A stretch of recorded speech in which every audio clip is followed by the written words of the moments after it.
Hi, my name is John Stevenson. Welcome to the Guaranteed Retirement Guy Show. Let's talk about what happens to your money in your annuity contract if the company goes under.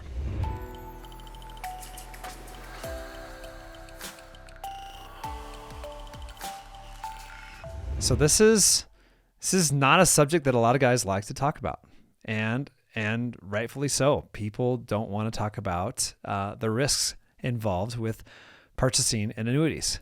So when I sell annuities, I strive to really put you in the safest annuity with the safest company possible. Okay, if you're looking for an annuity, I would highly recommend you go to my website, johnstevenson.com, and check out what the payouts are right now. You'll see the type of companies, you'll see the ratings, you'll see everything. Okay, and if you want to book a call and you want to chat more about purchasing an annuity for yourself, I'd love to help. There's a link below this video, and there's a link on my website, and absolutely feel free to do that if you want to get on a Zoom meeting with me, and I will show you everything that's available regardless of my commissions. So that's a soft sales pitch because obviously I sell annuities, but my goal is to make sure you see everything that's available, not just a few options. All right, so I'm looking at my screen. This person's in Pennsylvania. It's got $800,000. They are concerned about losing all of it.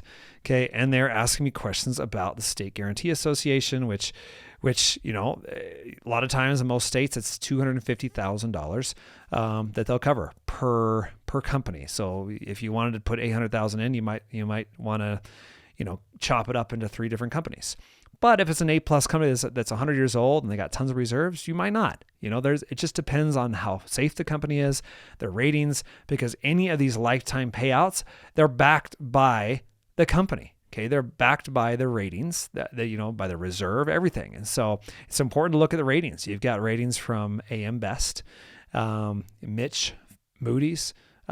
You've got Fitch and Moody's, and you have Comdex scores as well. That's important to look at those. It's important to look at reserve and liability ratios. But if you're looking at A-plus companies or A-rated companies, then I typically like those the most when it comes to lifetime income because you're married to this company for like 30 to 40 years. Okay. So it's important to get safety. All right. But there are safety nets. You know, you've got the State Guarantee Association, which they will cover policyholders if that company fails, and they'll cover them up to a certain limit, very similar to the FDIC.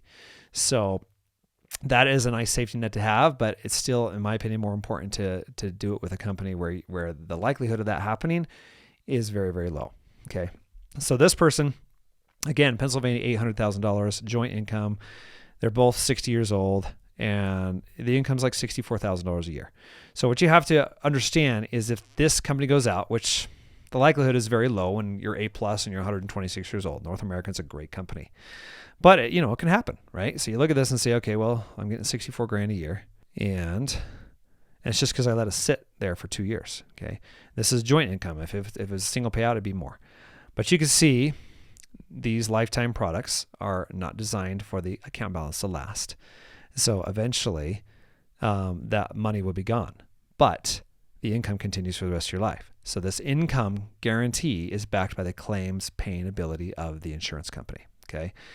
And when you look at that and say, okay, well, I want a safe company, check, got an A+, right? Or even A-. You know, it's hard to be that. It's hard to be an A-. It's hard to be a B++. You have to have a lot of reserves. But when you're putting more and more money into these, I like as high of rating as possible. You know, Corbridge is another company. They're 100 years old, but they bought out AIG. Okay. That's an old company and they're A-rated. And I have a lot of clients with them, and they do very, very well. So I even have clients with B++ carriers, okay, that are taking lifetime income. And like Nassau is a good example. They're 100 years old, okay, they're B++, and they have less reserves than an A-rated company. And they invest into higher grade, or actually lower grade corporate bonds. They want to have more income. B++, you don't have to be in the same investments maybe as an A+ rated company. Okay, so there are pros and cons to each, though. I mean, but Nassau's a great company, and so is Equitrust. They're both great companies, excellent companies, and they pay out very, very well. But it's just seen as a little bit riskier because they don't have the same reserve requirement. They're not meeting the same reserve requirement as an A-rated, A-, A+ company would. Okay, keep in mind all of these companies. they have stringent reserve requirements. Okay. It's not a 10% reserve requirement like a bank has. Okay. We're talking 90 to 100% or even more. Okay. So you have that safeguard in place. So the likelihood of them going under is very low. But then on top of that, even before maybe a state guarantee association kicks in, you might have a company that is having problems, and then you might have another carrier that just comes in and takes over. And the only difference that you see is a change in the logo on your statement. Okay, all the other guarantees will stay the same. So there's a lot of safeguards in place. These companies do try to protect the industry name and the industry safety standard because it's important. But things happen. And so you have to realize that if a company were to fail, then you're insured up to a certain amount, of course. A lot of times you'll get more than that if there's more reserves in there. So remember that too. But the income, if they completely fail and they're allowed to fail, that income goes away. Okay, that's the worst case scenario, is the income would not continue. Okay, so that's just keep that in mind. All right, so let me just pull this out. That's a 66, just to see what this does here on income. Yeah, $92,000 is pretty good. There's a lot of good income products out there. That's joint income. If you did just a single payout, $800,000, it's $100,000. Pretty good. So, and again, just pick the company wisely. Okay, Midland and North American happen to be the highest on this list. It may not be the same when you're looking in your state or your circumstance, whether it be a single or a joint. It changes all the time. But these are two great companies. They're sister companies. You can see their logos are similar. They work under the Salmon's Financial umbrella, so they're both solid. But you look at Equitrust, they're a great company too. They're huge too, and they're getting bigger and bigger. I wouldn't be surprised if they're A-rated at some point. So Clear Spring, they used to be Guggenheim. They're A-. F&G, they're A. Global Atlantic, fairly newer company. They're A-rated as well. So just got a lot of options. Nationwide, excellent company. They're known for having some of the best customer service in the industry. Athene, excellent. They buy out. They have been known to take over companies that are having problems. So they're very solid too. So there's a lot of options for you.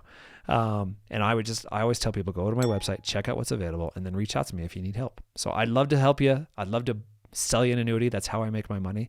But at the same time, I'm not going to try to sell you in anything. Okay. I don't want you to feel like you're going to be pressured into it, because you won't. So anyways, if you like the video, make sure you like, subscribe, share, comment below. If you want to purchase an annuity, click the link below or go to my website, johnstevenson.com, and you can book a Zoom meeting with me there. Otherwise, enjoy the video, and we'll see you next time.